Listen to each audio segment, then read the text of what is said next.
السلام علیکم ورحمۃ اللہ وبرکاتہ۔ آج دیکھیں گے اردو زبان کی دوسری کتاب سے سبق نمبر 10، ایک ہاتھی اور گیدڑ۔ جنگلی ہاتھی کو گیدڑوں نے تاکا، آپس میں کہنے لگے جو کسی طرح سے یہ مارا جائے تو ہم کو بافراخت 4 مہینے کی خوراک ہاتھ لگے۔ ایک بوڑھے غزانٹ گیدڑ نے وعدہ کیا کہ دیکھو میں کسی نہ کسی ہیلے سے اس کو ٹھکانے لگاتا ہوں۔ ایک روز مکار گیدڑ ہاتھی کے پاس گیا اور بہت ادب سے سلام کر کے بولا، جناب اعلیٰ آپ اجازت دیں تو میں کچھ عرض کرنا چاہتا ہوں۔ ہاتھی نے پوچھا، تم کون ہو، کہاں سے آئے ہو؟ جواب دیا کہ حضور میں ایک غریب گیدڑ ہوں۔ اس جنگل کے تمام جانوروں نے متفق ہو کر مجھ کو سفیر بنایا اور آپ کی خدمت میں بھیجا ہے تاکہ آپ کے سامنے سب کی خواہش ظاہر کروں۔ حضور یہ ایسا وسیع جنگل ہے جس کا انتظام بغیر ایک زبردست بادشاہ کے نہیں ہو سکتا، اور جب تک اچھا انتظام نہ ہو کوئی جانور امن چین سے گزاران نہیں کر سکتا۔ ہماری جنس میں حضور کے سوا کوئی بادشاہی کے لائق نہیں۔ اگر آپ اس بڑے منصب کو قبول فرمائیں تو ہم سب بہت شکر گزار ہوں گے۔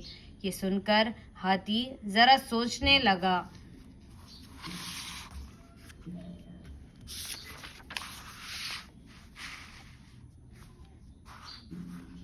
گیدڑ نے پھر کہا، حضور اس وقت سب قسم کے جانور اس صلاح میں شریک ہیں۔ کسی کو کچھ عذر یا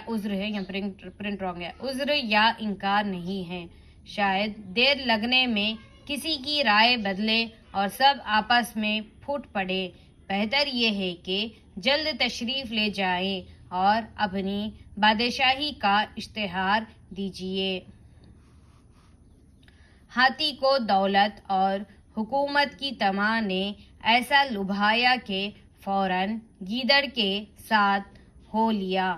چلتے چلتے ایک تنگ رستے سے گزرے جو ایک گہرے غار کے کنارے دور تک چلا گیا تھا۔ وہاں پہنچ کر گیدڑ نے اپنی چال تیز کی، ہاتھی بھی اس کے پیچھے لپکا۔ ناگہاں اس کا پاؤں پھسل گیا اور دھم سے گرے غار کے اندر اوندے منہ جا گرا۔ جب یہ مصیبت پیش آئی تو بیچارہ ہاتھی چنگاڑا اور بہت عاجزی سے گیدڑ کو پکارا، اے پیارے رفیق کوئی ایسی تدبیر کر جو میری جان بچے۔ اب مکار گیدڑ مسکراتا ہوا لوٹا اور جواب دیا، خداوند لو میری دم پکڑ کر اوپر چلے آؤ۔ اس وقت ہاتھی معلوم ہوا کہ جو کوئی لالچ کے مارے دغابازوں کی بات پر فریفتہ ہوتا ہے اس کا انجام تباہی اور بربادی کے سوا کچھ نہیں۔ آخر ہاتھی غار کے اندر پڑا پڑا مر گیا اور گیدڑوں کے غول نے اس کو تکا بوٹی کر کے بانٹ کھایا۔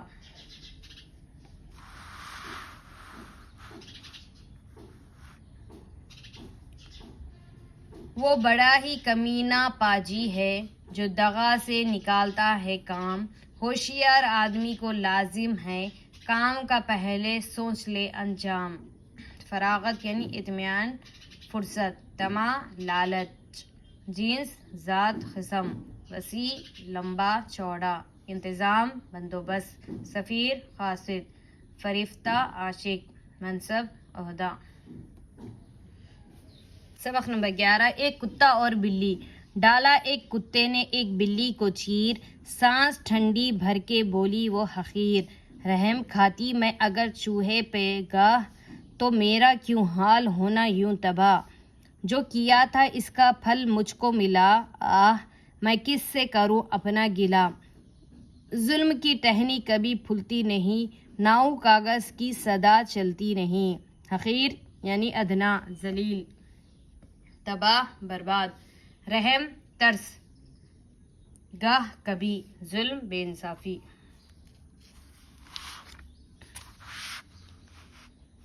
سبق نمبر 12، چوہے اور بلی۔ ایک بار چوہوں میں صلاح ٹہری کہ آؤ کسی طرح بلی کا کھٹکا مٹائیں جو ہماری قدیمی دشمن ہے۔ فوراً ایک بڑا جلسہ کیا گیا تاکہ سب چوہے جمع ہو کر اپنی قوم کی سلامتی کے لیے مناسب تدبیر سوچیں۔ ایک نوجوان چوہا بھری مجلس میں 2 پاؤں پر کھڑا ہو کر بولا، صاحبوں، اگر بلی کی ظلم اور شرارت سے بچنا چاہتے ہو تو اس سے بہتر کوئی تدبیر نہیں ہو سکتی کہ ایک گھنٹی بلی کے گردن میں باندھ دے، جب وہ آئے گی تو ضرور گھنٹی بجے گی، اس کی آواز سے ہم ہوشیار ہو کر ہم اپنے اپنے سوراخوں میں جا چھپیں گے اور دشمن کے حملے سے بچ جائیں گے۔ یہ نئی تدبیر سن کر سب نے واہ واہ اور خوشی کے تالیاں بجائیں، مگر ایک پرانا ضعیف چوہا اس خوشی میں شریک نہ ہوا۔ وہ ایک چوہے کے سہارے سے اٹھا اور مسکرا کر بولا، اے میرے بھولے بھالے نوجوانوں، کیا تم میں کوئی ایسا دل جلا ہے جو بلی کی گردن میں گھنٹی باندھ سکے؟ اگر کوئی ہو تو میں بھی اس کی صورت دیکھنا چاہتا ہوں۔ سنو، کام کا انجام دینا ایسا سہل نہیں جیسا زبان سے کہہ دینا۔ بوڑھے کی باتیں سن کر تمام چوہے دم بخود رہ گئے اور ایک دوسرے کا منہ تکنے لگے۔ ابھی جلسے پر خاموشی چھائی ہوئی تھی کہ ایک بلی جھپٹی اور سب چوہے دم دبا کر بھاگ گئے۔ صرف کہنے سے کہیں چلتا ہے کام، کام کے کرنے کو ہمت چاہیے۔ اسلم کی بلی۔ چھوٹی سی بلی کو میں کرتا ہوں پیار، صاف ہے ستھری ہے بڑی ہے کھلاڑ، گود میں لیتا ہوں تو کیا گرم ہے، گالے کے مانند رواں نرم ہے، میں نہ چھیڑوں تو نہ جھلائے وہ، میں نہ ستاؤں تو نہ غرائے وہ، کھینچ کے دم اب نہ ستاؤں گا میں، گھر میں سے باہر نہ بھگاؤں گا میں، اب نہ ڈرے گی وہ میری مار سے، کھیلیں گے ہم دونوں بہت پیار سے، صحن میں گھر میں کبھی میدان میں، کھیلیں گے چپ چاپ ہر ایک آن میں، گیند اسے دوں گا میں جب آن کر، کھیلے گی وہ اس کو چوہا جان کر، تاک لگائے گی دبوچے گی وہ، مار جھپٹا کبھی نوچے گی وہ، ہم نے بڑے پیار سے پالا اسے، کہتے ہیں سب چوہوں کی خالہ اسے، گرنانا غصہ سے چیخنا، صحن آنگن، آن پلک جھپکنے کا وقت۔ پرنٹ صحیح نہیں آیا ہے اس لیے تھوڑا سا پڑھنے میں دقت ہو رہی ہے، ٹھیک، انشاءاللہ پھر ملیں گے اگلے سبق میں۔ السلام علیکم ورحمۃ اللہ وبرکاتہ۔